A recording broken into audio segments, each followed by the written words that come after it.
नमस्कार दोस्तों, मैं अर्जुन आपका स्वागत करता हूँ हिस्ट्री बाय अर्जुन के यूट्यूब चैनल में। तो दोस्तों, आज की हमारी क्लास है गुर्जर पृथ्वीराज वंश के बारे में। आज की हमारी क्लास है जिसका शासनकाल रहा था दोस्तों 725 AD से लेकर 1035 AD तक जो है शासनकाल रहा था। किसका दोस्तों? गुर्जर पृथ्वीराज वंश का। तो दोस्तों, वीडियो को अंत तक जरूर देखना ताकि सभी क्वेश्चन जो आपको आसानी से याद हो जाएँ। साथ ही अगर आप हमारे चैनल पर पहली बार आए तो हमारे चैनल को भी सब्सक्राइब कर लीजिएगा, साथ ही बेल आइकन को प्रेस कर लीजिएगा ताकि हमारे आने वाले वीडियो का नोटिफिकेशन आप तक पहुंचता रहे। चलिए दोस्तों, वीडियो को स्टार्ट करते हैं। आज की हमारी क्लास है गुर्जर पृथ्वीराज वंश के बारे में। दोस्तों, इससे पिछली क्लास में हमने पढ़ा था कन्नौज के लिए त्रिपक्षीय संघर्ष। दोस्तों, कन्नौज के लिए जो है त्रिपक्षीय संघर्ष हुआ था, तो उसमें जो है 3 वंशों ने भाग लिया था, पाल वंश, गुर्जर पृथ्वीराज वंश और राष्ट्रकूट वंश। तो पिछली क्लास में जो है हम पाल वंश के बारे में पढ़ चुके हैं, जिसके संस्थापक थे गोपाल। और पाल वंश का सबसे महत्वपूर्ण शासक कौन था? तो धर्मपाल के बारे में जो है हम कल की क्लास में पढ़ चुके हैं। तो आज की क्लास में हम पढ़ेंगे गुर्जर पृथ्वीराज वंश के बारे में और राष्ट्रकूट वंश के बारे में जो है आज की क्लास में हम जानेंगे। तो चलिए दोस्तों, वीडियो को स्टार्ट करते हैं। गुर्जर पृथ्वीराज वंश का शासनकाल रहा था दोस्तों 725 ईस्वी से लेकर 1035 ईस्वी तक जो है इनका शासनकाल रहा था। वातापी के चालुक्य के सामंत थे। याद रखें दोस्तों, वातापी के चालुक्य के सामंत थे। सामंत यानी मंत्री थे, वातापी के चालुक्य के सामंत थे। गुजरात राजस्थान में गुजरात के मध्य का क्षेत्र यानी गुर्जर। दोस्तों, गुर्जर पृथ्वीराज यानी गुर्जर का अर्थ है दोस्तों गुजरात, जो कि राजस्थान में गुजरात के मध्य का क्षेत्र था। यहाँ पर जो है गुर्जर पृथ्वीराज वंश रहता था। प्रतिहार का मतलब है दोस्तों द्वारपाल, जो कि भारत की सीमाओं की रक्षा करने वाले को जो है द्वारपाल जो है कहा गया है। पृथ्वीराज द्वारपालक यानी रक्षक। अब रक्षक कैसे? यानी भारत की सीमाओं की रक्षा करने वालों को जो है क्या कहा गया है दोस्तों? द्वारपाल यानी रक्षक जो है कहा गया है। संस्थापक कौन थे दोस्तों? नागभट्ट प्रथम थे संस्थापक। गुर्जर पृथ्वीराज वंश के संस्थापक थे नागभट्ट प्रथम, जिनका शासनकाल रहा था 725 ईस्वी से लेकर 760 AD यानी ईस्वी तक रहा था। किनका? नागभट्ट प्रथम का शासनकाल। नागभट्ट प्रथम थे गुर्जर पृथ्वीराज वंश के संस्थापक। राजधानी क्या थी दोस्तों इनकी? भीनमाल इनकी राजधानी थी, जो कि राजस्थान में थी। याद रखेंगे, भीनमाल इनकी राजधानी थी जो कि राजस्थान में थी। चंद्रबरदाई दोस्तों, चंद्रबरदाई। अब चंद्रबरदाई ने क्या कहा था? चंद्रबरदाई ने कहा था दोस्तों, ये ऋषि वशिष्ठ ने अग्निकुंड किया था, जिसमें से जो है अपने तप के द्वारा जो है 4 जातियों को जो है इन्होंने बनाया था। पृथ्वीराज, परमार, चालुक्य और चौहान। यानी भारत की सीमाओं की रक्षा करने के लिए जो है ऋषि वशिष्ठ ने एक यज्ञ किया था, अग्निकुंड यज्ञ किया था, जो कि अपनी तप के द्वारा यानी तपस्या के द्वारा जो है इन 4 जातियों को जो है प्रतिस्थापित जो है किया था। पृथ्वीराज, परमार, चालुक्य और चौहान यानी इन जातियों को जो है भारत की सीमाओं की रक्षा करने के लिए जो है किसने बनाया था? ऋषि वशिष्ठ ने। लेकिन राजस्थान इतिहास के पिता कर्नल टोड ने कहा था कि गुर्जर जो है विदेशी हैं। याद रखें दोस्तों, राजस्थान के इतिहास के जो पिता हैं कर्नल टोड, इन्होंने कहा था कि गुर्जर जो है विदेशी है। जब इनसे पूछा गया कि विदेशी कैसे, तो इन्होंने कहा था कि ये शक सीथियन है यानी शक थे। और ये किसके साथ आए थे? अभी इन्होंने कहा था कि ऋषि वशिष्ठ जो है इन्होंने जो है इनकी अग्नि परीक्षा ली थी, और अग्नि परीक्षा के बाद जो है इनको कहा था कि तुम जो है भारत की सीमाओं की रक्षा करने के लिए जो है काबिल हो, और इनको जो है संपूर्ण रूप से जो है इनको भारत की सीमाओं की रक्षा करने के लिए जो है तैयार यानी इनको जो है नियुक्त जो है किया गया था। किसके द्वारा किया गया था दोस्तों? ऋषि वशिष्ठ के द्वारा जो है किया गया था। अब आते हैं दोस्तों ऐहोल अभिलेख। ऐहोल अभिलेख क्या है दोस्तों? ऐहोल अभिलेख जो है पुलकेशिन द्वितीय ने जारी कराया था। सबसे पहले गुर्जर शब्द सामने आया दोस्तों। सबसे पहले गुर्जर शब्द जो है सामने आया, कहाँ से मिला? सबसे पहले गुर्जर शब्द ऐहोल अभिलेख से मिला था, जो कि पुलकेशिन द्वितीय ने जो है जारी कराया था। बावकर घटियाला अभिलेख दोस्तों, बावकर घटियाला अभिलेख जो है कुनकुक द्वारा जो है जारी कराए गए। कुनकुक कौन था दोस्तों? कुनकुक जो है नागभट्ट प्रथम का भतीजा था। याद रखेंगे, गुर्जर पृथ्वीराज वंश के संस्थापक कौन थे? नागभट्ट प्रथम थे, और इन्हीं के भतीजा था कुनकुक, जिसने जो है बावकर घटियाला अभिलेख जो है जारी कराया था। नागभट्ट प्रथम के 2 भतीजे थे दोस्तों। नागभट्ट प्रथम के जो है 2 भतीजे थे। तो 2 भतीजे कौन कौन से थे? देवराज और कुनकुक। कुनकुक ने बावकर घटियाला अभिलेख जारी कराए थे, और देवराज का पुत्र कौन था दोस्तों? वत्सराज था, जिसने जो है त्रिपक्षीय संघर्ष को जो है शुरू किया था। यानी त्रिपक्षीय संघर्ष में सबसे पहले शुरुआत किसने की थी? तो वत्सराज ने की थी। वत्सराज कौन था? देवराज का पुत्र था, यानी देवराज का जो है पुत्र था। वत्सराज का शासनकाल दोस्तों 780 से लेकर 795 तक रहा था। यानी वत्सराज को जो है वास्तविक संस्थापक कहा जाता है। वास्तविक संस्थापक क्यों कहा जाता है? क्योंकि सीमाओं का, गुर्जर पृथ्वीराज वंश की सीमाओं का सबसे ज़्यादा विस्तार करने वाला शासक कौन था दोस्तों? नाग वत्सराज था। इसीलिए जो है इनको वास्तविक संस्थापक जो कहा जाता है, क्योंकि 780 से लेकर 795 तक रहे थे और 795 तक के इसके इन 15 वर्षों के बीच में ही जो है ये कन्नौज तक, यानी कन्नौज तक ये पहुंच गए थे अपना विस्तार करने के लिए। उपाधि क्या थी दोस्तों? रणहस्तिन और जयवरा। रणहस्तिन यानी रण यानी मैदान, हस्तिन यानी हाथी। यानी जब ये मैदान में पहुंचते थे तो इसी हाथी की तरह युद्ध लड़ते थे। यानी हाथी जैसे अपने सूंड से जो है चारों तरफ के सिपाहियों को जो है एक ही बार में जो है मार देता है, तो इसी प्रकार जो है जब ये रण में उतरते थे तो बहुत हाथी की तरह यानी रण हस्तिन की तरह जो है लड़ते थे। तो इसी कारण जो है इनकी उपाधि जो है रणहस्तिन जो है इनको कहा गया है, और जयवरा जो है इनकी ही उपाधि है। याद रखें दोस्तों। अब आते हैं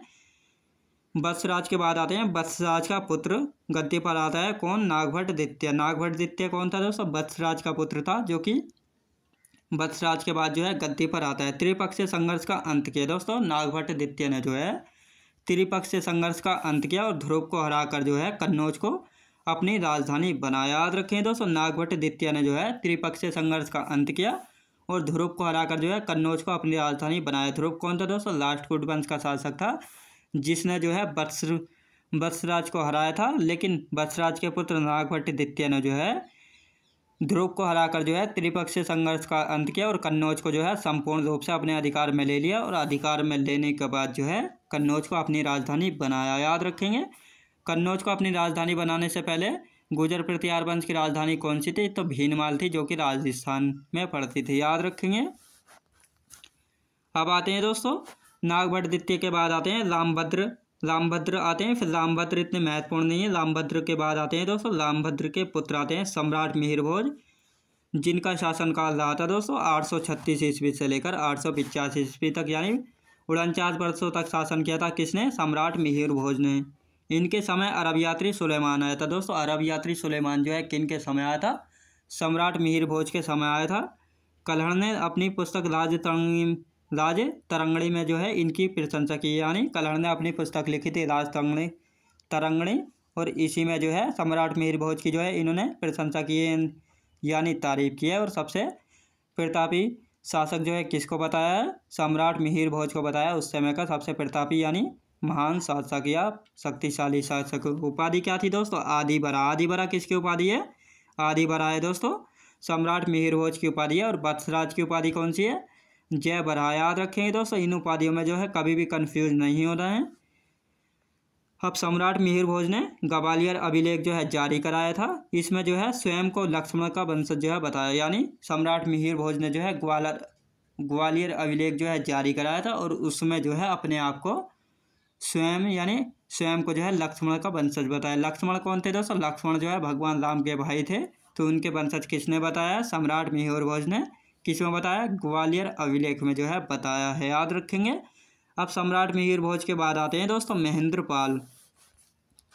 अब आते हैं दोस्तों महेंद्रपाल। महेंद्रपाल के राजकवि और राजगुरु कौन थे? तो राजशेखर थे दोस्तों। राजशेखर कौन थे? महेंद्रपाल के राजकवि थे और राजगुरु भी थे। याद रखें दोस्तों, इनको एक पद मिला हुआ था राजगुरु का। इनकी रचनाएं बहुत महत्वपूर्ण हैं। कर्पूर मंजरी, काव्य मीमांसा, बाल रामायण, भुवन कोश और हरविलास। तो ये इनकी 4 रचनाएं हैं जो वेरी वेरी मोस्ट इम्पोर्टेंट है। बार बार परीक्षाओं में यहाँ से प्रश्न बनता है, तो याद रखेंगे। महेंद्रपाल के राजकवि कौन थे? राजशेखर थे। और इनको जो है एक पद भी मिला हुआ था राजगुरु का। इनकी रचनाएं कौन सी? कर्पूर मंजरी, काव्य मीमांसा, बाल रामायण, भुवन कोश और हरविलास। याद रखेंगे।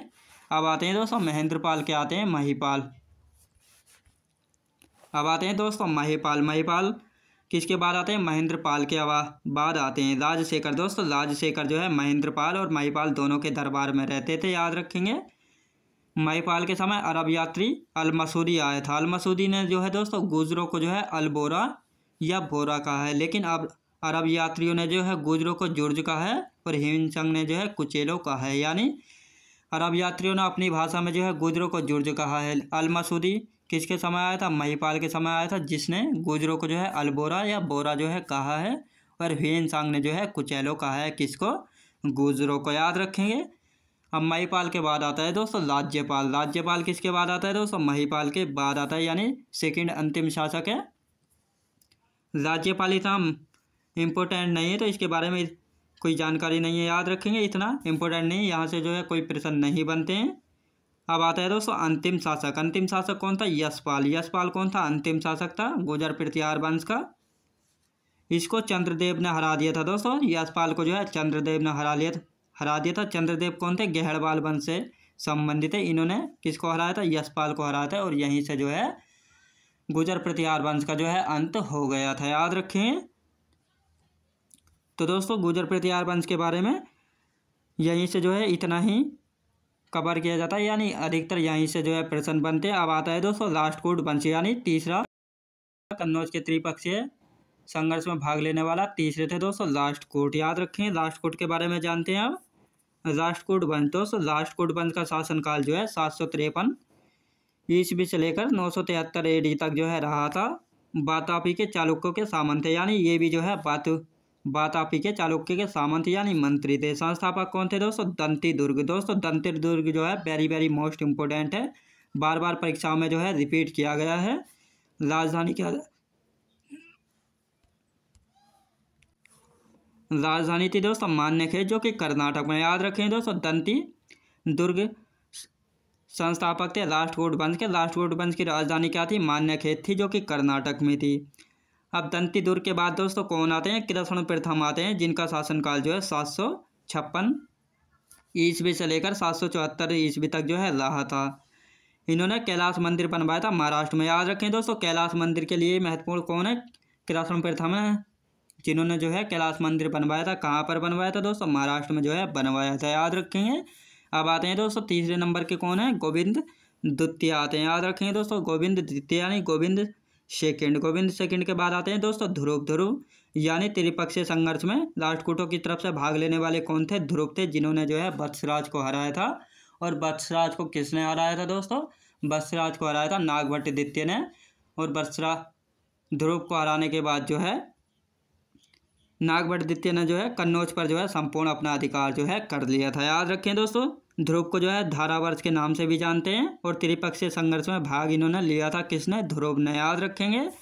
अब आते हैं दोस्तों गोविंद तृतीय आते हैं। अब गोविंद तृतीय दोस्तों इतने इम्पोर्टेंट नहीं है। अब आते हैं अमोघ वर्ष जो है जैन धर्म के अनुयायी थे, और राष्ट्रकूट वंश के सबसे प्रतापी शासक कौन थे? अमोघ वर्ष से। इन्होंने जो है कविराज पुस्तक लिखी थी कन्नड़ भाषा में, यानी कन्नड़ भाषा के विद्वान कौन थे? अमोघ वर्ष थे।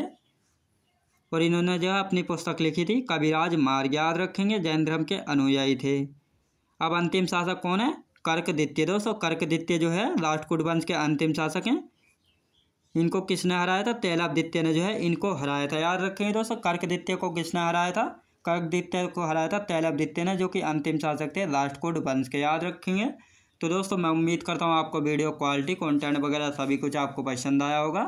पसंद आया हो तो लाइक शेयर और सब्सक्राइब करना बिल्कुल भी ना भूलें। साथ ही दोस्त अगर आप हमारे चैनल पर पहली बार आएँ तो हमारे चैनल को भी सब्सक्राइब कर लीजिएगा, साथ ही बेल आइकन को प्रेस कर लीजिएगा, ताकि हमारे आने वाले वीडियो का नोटिफिकेशन आप तक पहुँचता रहे। चलिए दोस्तों मिलते हैं नेक्स्ट वीडियोज़ में।